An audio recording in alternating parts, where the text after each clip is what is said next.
Kai Adomas Bužinskas dar nebuvo didelis ponas, administracijos vadovas, aš su juo žaisdavau vakarais futbolą. Toks. Tada nelabai gerai įvarčius mušė, bet šiandien tai visus guoda įvarčius sumušė į vyrų vartus. Aš trumpai pakalbėsiu apie tai, ko galima tikėtis šiemet ir dėl ko nerimauti. Paprastai ekonomistai daugiau dėmesio skiria tam, kas gali būti blogai, kas gali sugadinti visiems nuotaikas. Mane, man atrodo, šitą konferenciją kviečia dėl to, kad aš dažniausiai pasakau, kad viskas yra labai gerai čia. Kaip jau ir minėjo Mindaugas, šių metų pradžioje net buvo ekonomistų, kurie kybo į atlapus sakyti, kad viskas yra blogai. Ir turbūt natūralu, kad reikia pradėti prezentaciją apie ekonomiką nuo Donaldo Trumpo. Buvau parašęs skaidrės pavadinimą, ką darys Donaldas Trumpas, bet po to pakeičiau, nes ką jis darys, tai manau net jis pats nežino. Ir net nežinau, ar žino, ką planuoja, nes niekas turbūt nesitikėjo tokių originalių idėjų. Tai aš jums visiems ir savo linkiu sulaukus tokio garbaus amžiaus sugebėti tiek naujų idėjų prigeneruoti kiekvieną dieną. Nebūtinai tokių abejotinų, protingų, sako Arvydas, bet pažiūrėkite, Grenlandijos perėmimas, Kanada 51 valstija, Panamos kanalo perėmimas, šią naktį Gazos ruožo perėmimas. Kas čia prognozavo tokį posūkį įvykių? Ir dar čia tik antra savaitė. Tai turbūt mums aktualiausia, ką darys su importo tarifais, nes daug metų kartoja, kad tai yra jo mėgstamiausias žodis ir svarbiausias instrumentas. Tam jisai turi 3 priežastis. Aišku, reikia papildomų pinigų, kad galėtų sumažinti gyventojų pajamų ir įmonių mokesčius, tam, kad, kaip sako, pritrauktų daugiau pramonės į Jungtines Amerikos valstijas. Ir manau, kad vienas iš svarbesnių argumentų tai yra jo derybų instrumentas, ką mes jau matėme su Kolumbija, su Kanada, Meksika. Ar naudos šį instrumentą su ES? Tikėtina, kad taip, naudos. Bet čia tik norėjau pailiustruoti, kad importo tarifai kaimynėms Kanadai ir Meksikai yra daug svarbesni, nes ten sudaro eksportas Jungtines Amerikos valstijas apie 1/4 Meksikos atveju arba Kanados atveju.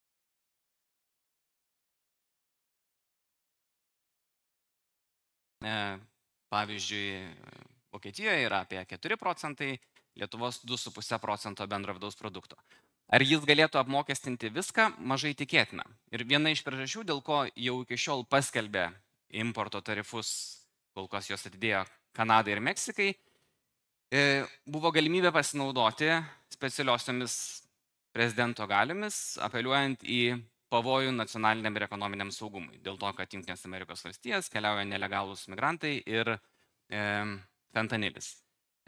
Tuo apkaltinti ES yra daug sudėtingiau.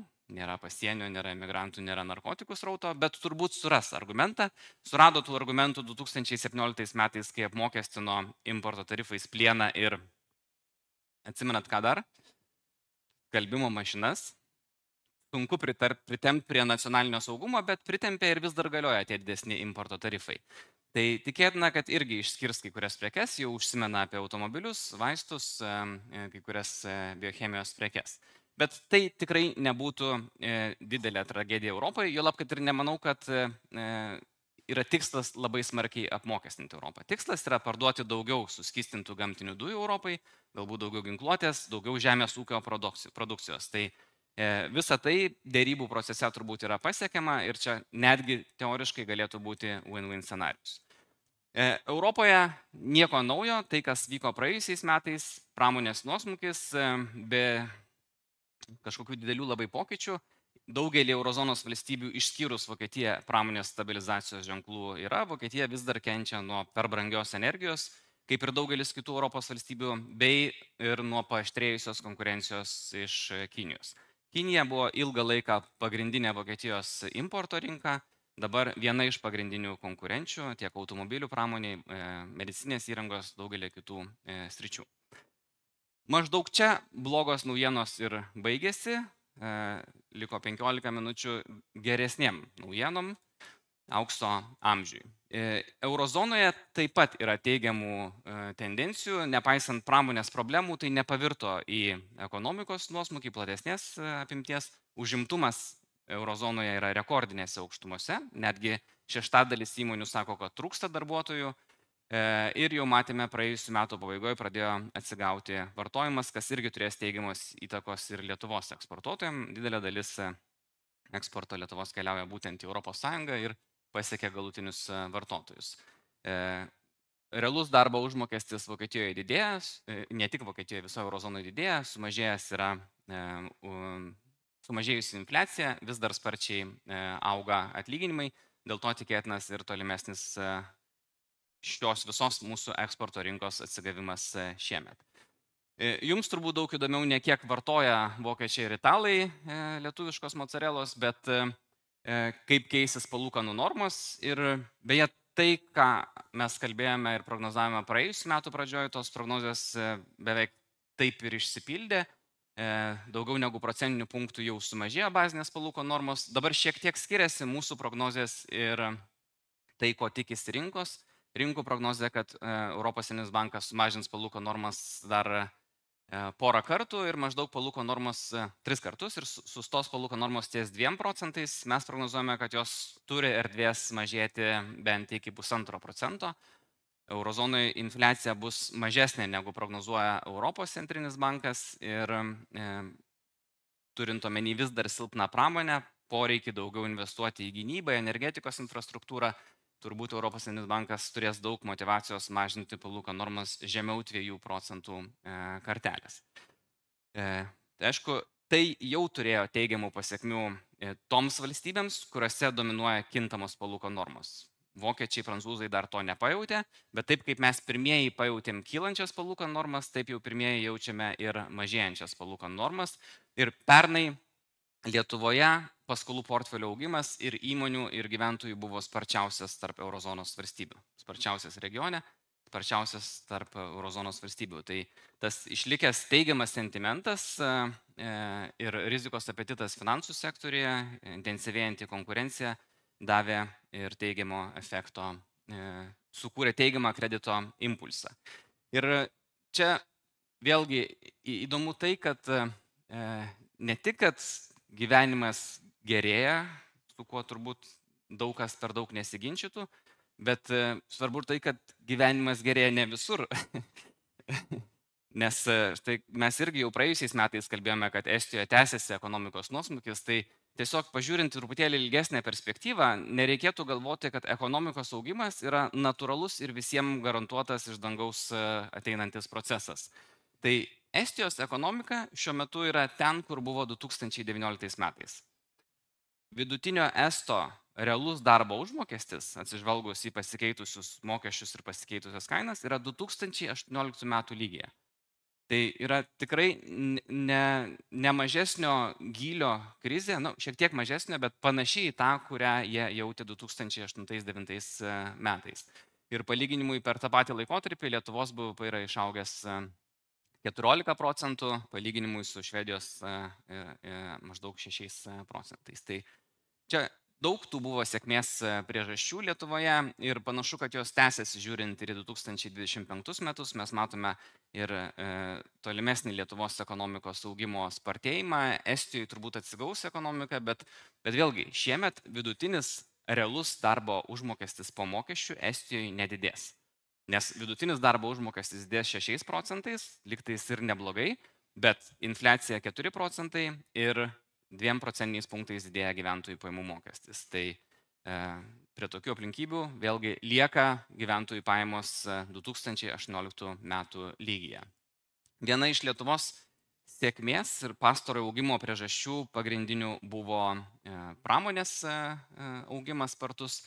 Jis ypač suklestėjo 2022-2021 metais, tiek naujos gamyklos, reagentai, chemijos prekių eksportas, taip pat ir baldai, maisto pramonė, kuri beveik nepajautė neigiamų tendencijų, su kuriomis susidūrė daugelis Europos valstybių, ypač po prasidėjusio karo Ukrainoje, po energijos šoko. Ir dabar matome, Lietuvos pramonės apimtis auga vėlgi sparčiausiai eurozonos tarp eurozonos valstybių ir artėja prie tų rekordinių aukštumų, kurios buvo pasiektos 2022 metais.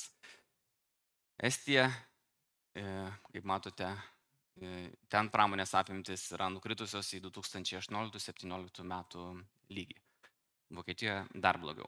Bet įdomu tai, kad 2/3 praėjusių metų augimo buvo susiję ne su pramonės augimu, o su paslaugų augimu. Ir paslaugų eksportas išaugo apie 15% ir daugiausiai tam įtakos turėjo informacinių ryšių technologijų, finansinių paslaugų eksportas. Tai čia vėlgi yra Lietuvos ekonomikos transformacija, vis daugiau aukštos pridėtinės vertės paslaugų yra eksportuojama. Ir dar nėra galutinių duomenų, bet mūsų skaičiavimų apie 10% BVP jau pernai sudarė aukštos pridėtinės vertės, tai yra verslo paslaugos, informacinių ryšių technologijų, finansinių paslaugų eksportas. Tai tokiais rodikliais negali pasigirti nei Estija, nei kaimynė Latvija. Kaip keisis Lietuvos gyventojų perkamoji galia? Tai vėlgi mes išsiskiriame tarp Baltijos šalių dėl ekonomikos nuosmukio arba stagnacijos Latvijoje arba nuosmukio Estijoje.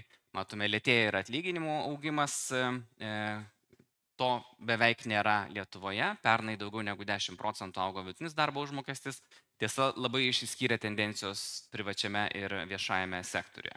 Ir dabar labai smarkiai palaiko atlyginimų augimą būtent ir minimalus mėnesinis atlyginimas didinamas daugiau negu 10% ir praėjusiais metais ir šiemet, ir viešo sektoriaus darbuotojų atlyginimai. Tai matom, viešajam sektoriui praėjusių metų pabaigoje atlyginimai buvo 14% didesni negu prieš metus.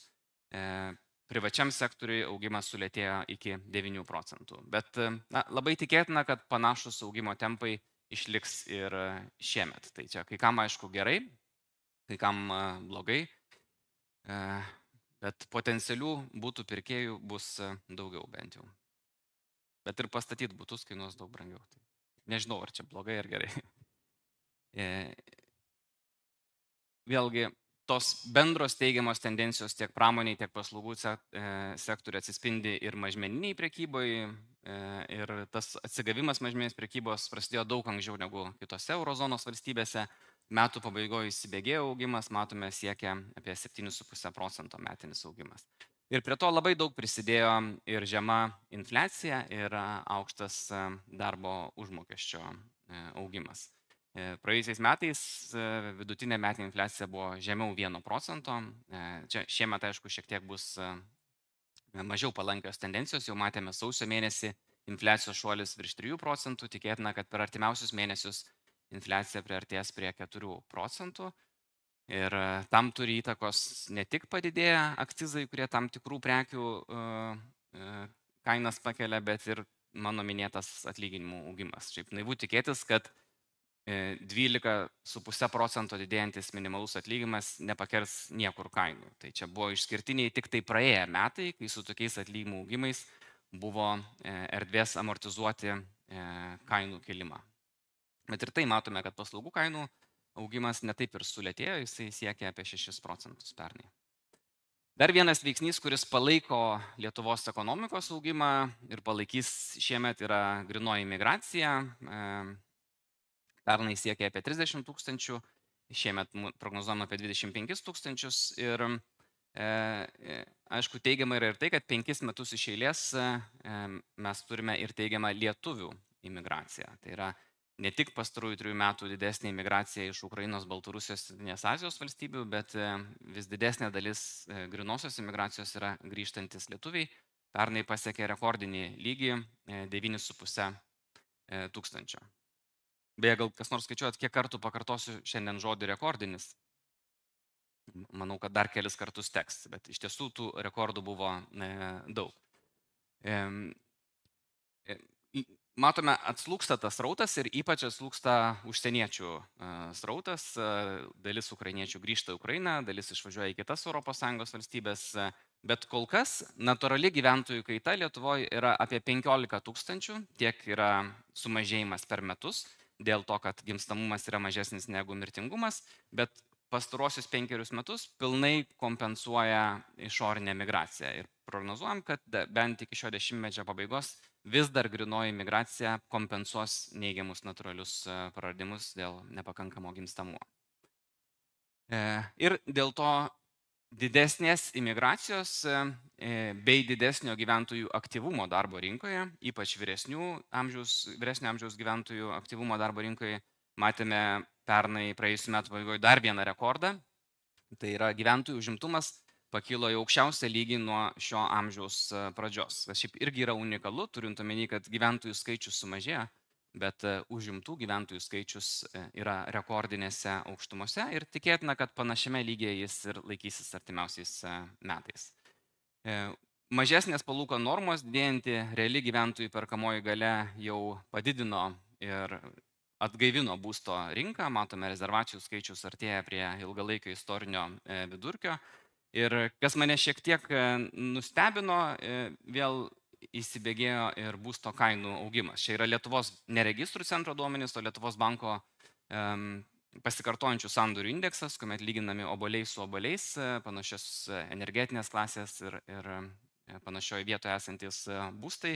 Tai matome praėjusiu metu pabaigoje, paskutinį ketvirtį ir Vilniuje, ir kitose didžiosiuose Lietuvos miestuose taip pat pradėjo augti kainos. Tai čia, aišku, susiję ir su reguliacinė našta, ilgais procesais, apie ką čia išklausėme labai gerai diskusijos pusvalandžio, didėjančiam darbo sąnaudom ir taip toliau.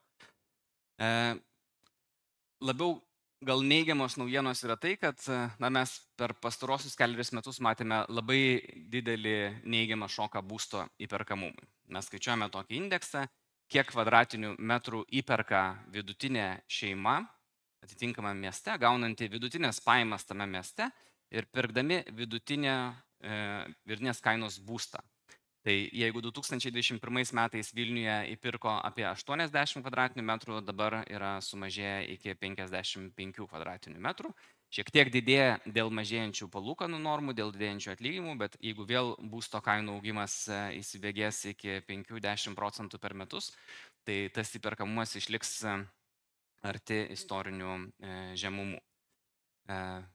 Bet dėl mažėjančių palūkanų mes taip pat skaičiuojam tokį irgi indeksą, kas finansiškai patraukliau, ignoruojant visus kitus veiksnius, yra ar nuomotis identišką būstą, ar pirkti, vertinant nuomos kainas ir palūkanų normas. Tai vienu momentu jau čia buvo priartėję prie tos ribos, kur nuomotis identišką būtą yra pigiau negu pirkti, bet vėlgi dabar dėl sumažėjusių ir toliau mažėjančių palūkanų pirkimas su būsto paskola tampa finansiškai patraukliau. Tai yra mėnesinė įmoka būna mažesnė negu nuomos įmoka. Šiaip žiūrint į tokius išankstinius indikatorius, kurie leidžia prognozuoti, kaip keisis šiemet būsto rinka, tai yra kiek yra besikreipiančių būsto paskolų, kiek sudaroma naujų sutarčių, ignoruojant tos, kurie kreipiasi dėl refinansavimo, tai tikrai matosi labai didelis aktyvumas jau ir praėjusių metų pabaigoje, ir šių metų pradžioje. Ir manau, kad sandorių skaičius šiemet galėtų padidėti 5/5, jeigu nebus kažkokio didelio išorinio sukrėtimo. Ir prie to prisideda ir teigiami gyventojų lūkesčiai, kurie irgi, aš dažnai girdėjau praėjusiais metais klausimo, ar čia tie pagrįsti Lietuvos gyventojų lūkesčiai, kodėl jie taip gerai jaučiasi, kodėl taip gerai vertina savo asmeninius finansus ateinantiems metams, kodėl planuoja tiek daug išleisti pinigų stambiems pirkiniams, kai mes matome, štai kaimynai yra daug labiau nusivylę gyvenimu. Tai aš tas visas priežastis, manau, visai neblogai įvardinau, tiek didėjantis atlyginimai, rekordinės aukštumose užimtumas, žema infliacija. Šiemet tikėtina tie lūkesčiai suprastės, nes labai svarbus veiksnys, kuris turi įtakos gyventojų lūkesčiams, yra infliacija ir kainos. Tai kai infliacija viršė 3%, tikrai daug didesnė dalis gyventojų, net ir tuomet, kai auga atlyginimai sparčiau negu kainos, randa priežasčių, kuo būti nepatenkinti ir paburbėti. Bet kol dar Lietuva yra pirmoje vietoje pagal vartotojų pasitikėjimo rodiklį ES, jau 11 mėnesių iš eilės, tol dar kartą parodysiu šitą skaidrę, nes gali būti, kad greit nebegalėsiu rodyti, tai su ją ir pabaigsiu savo trumpą pranešimą. Ačiū.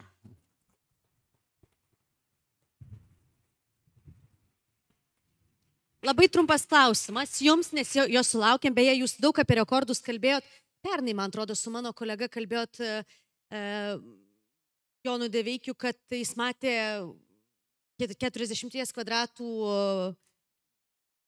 erdvėje 3 kambarių būtų, tai turbūt artėjom prie rekordų, kai ir 4 Vilniečiai sugebės įtalpinti pagal jūsų prognozes. Bet štai jums klausimas. Kodėl svaiginančio Lietuvos verslo augimo nejaučia biurų vystytojai? Ar ne dėl to, kad sumažėjo tiesioginių investicijų dėl išaugusio darbo užmokesčio? Čia turbūt pagrindinė rizika vidutinių laikotarpių ir maždaug toks klausimas su įvairiom variacijom yra tas, kurį dažniausiai girdžiu iš kolegų Švedijoje. Tai kiek ilgai mes čia galime patempti tokiais tempais kylančius atlyginimus. Bet kol kas, žiūrint ir į Lietuvos prekių eksporto augimą, ir į paslaugų aukštos pridėtinės vertės eksporto augimą, nepanašu, kad labai jau būtų sumažėjęs konkurencingumas. Biurų pasiūla, aišku, irgi buvo labai didelė ir aš specialiai neliečiau biuro klausimo, nes ten yra ir ne tik kiek pastatyta ir kiek yra darbo vietų, bet ir hibridinio darbo poveikis, kiek nori ploto, kiek darbo vietų renkasi įmonės. Tai man sunkiau čia pakomentuoti, bet bent jau žiūrint į tai, kiek mes sugebame eksportuoti paslaugų, prekių, kiek reikia tų darbo vietų, tai labai didelio streso biuro rinkoje nėra. O ar jų per daug pastatyta ir suplanuota, tai aš nesimsiu atsakinėti šitą klausimą, gal bus kas kitas norės atsakyti. Ačiū Jums, Swedbank vyriausiasis ekonomistas.